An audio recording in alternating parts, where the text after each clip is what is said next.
Thank you, Rabbi Doron, for that beautiful introduction. You know, I actually accepted this honor under the condition, they told me, that I had to find a great speaker to introduce me. So I think I fulfilled that obligation. So thank you. And thank you, Rabbi David Cohen and Rabbi Simon Jacobson and all the leaders of the Algemeiner for this great honor. Congratulations to the other honorees. And thank you to everyone who came out to support this event. I also want to thank my wife, Debra. Her support for me through all aspects of my life enabled me to do all the things that I do. She's an equal partner in the merit of all the projects we do to support Torah education in Israel.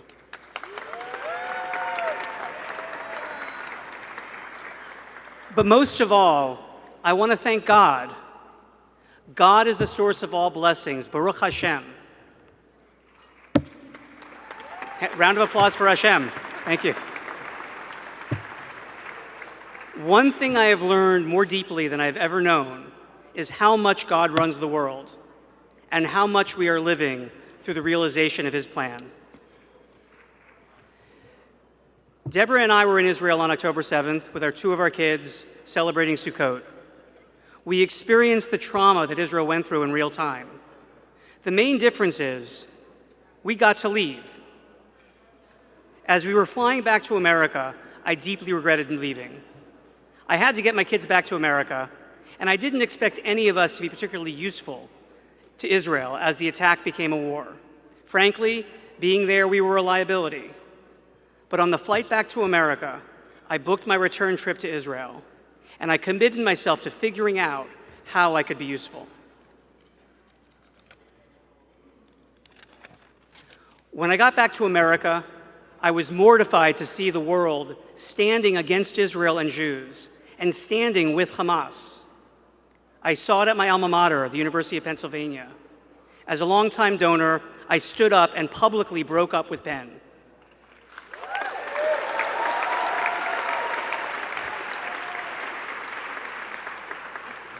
But I didn't ask them to fire people or change their behavior. I called them out for revealing their true nature. They were actively supporting evil and proving time and again that through that support, they were showing their true selves.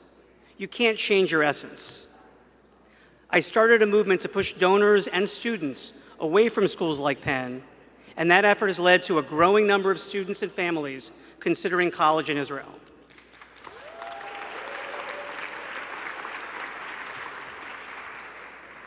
I returned to Israel every month or two over the first year of the war, learning more about how I could be helpful.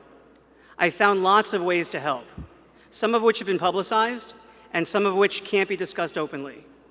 It turns out that while I can't carry a gun, my ability to wire money is pretty powerful during a war.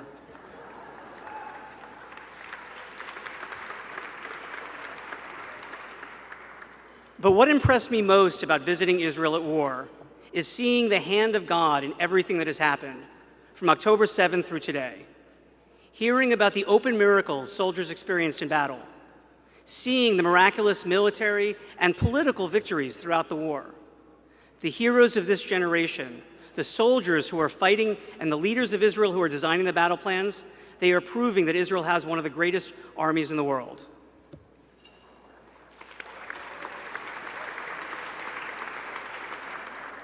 But as much as their efforts and the efforts of Klal Yisrael are putting us in a position to win the war, no victory would be possible without the help of God. Our prayers, our tehillim, our mitzvot, our unity, and the merit of the Avos are all combining to give us the merit to warrant God's help in this war. We are living in a time of revealed miracles and the fulfillment of the prophecies of Tanakh. As painful as this year has been in many respects, it's also an awesome time to be alive to experience God's grandeur. One thing I have made a point of not doing during this year is investing in the fight against anti-Semitism. We don't need to be loved or even liked. We don't need the approbation of the Americans, the Europeans, or anyone else in the world except for God. We don't need to prove to anyone that we are good or worthy. We just have to be good and be worthy.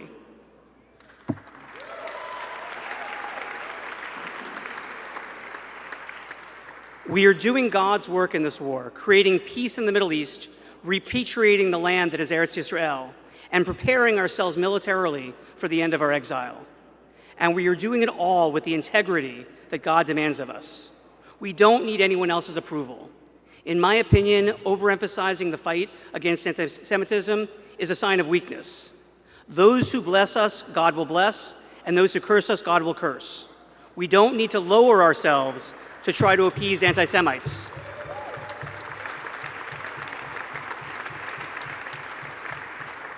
We just need to be strong and good, and the rest is in God's hands. We have suffered so many losses of our precious soldiers' lives, and we have seen the suffering of the families of the hostages and pray constantly for their return. But we must have faith that all that has happened is a part of God's plan, as hard as that is for those most directly impacted. We need to comfort the mourners and provide support for those traumatized by all aspects of the war. But we have to surrender ourselves to the will of God and understand that we are living in His story, not ours. Debra and I are being honored here as the Warriors of Israel, and we really appreciate the honor. But the true warriors of Israel are the IDF soldiers, the standing army and the reservists.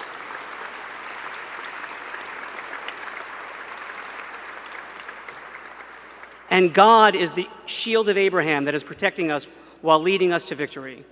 I pray that we all find ways to play our roles as warriors of Israel in whatever ways we can. This war is a war for all of us, and we will only win through unity.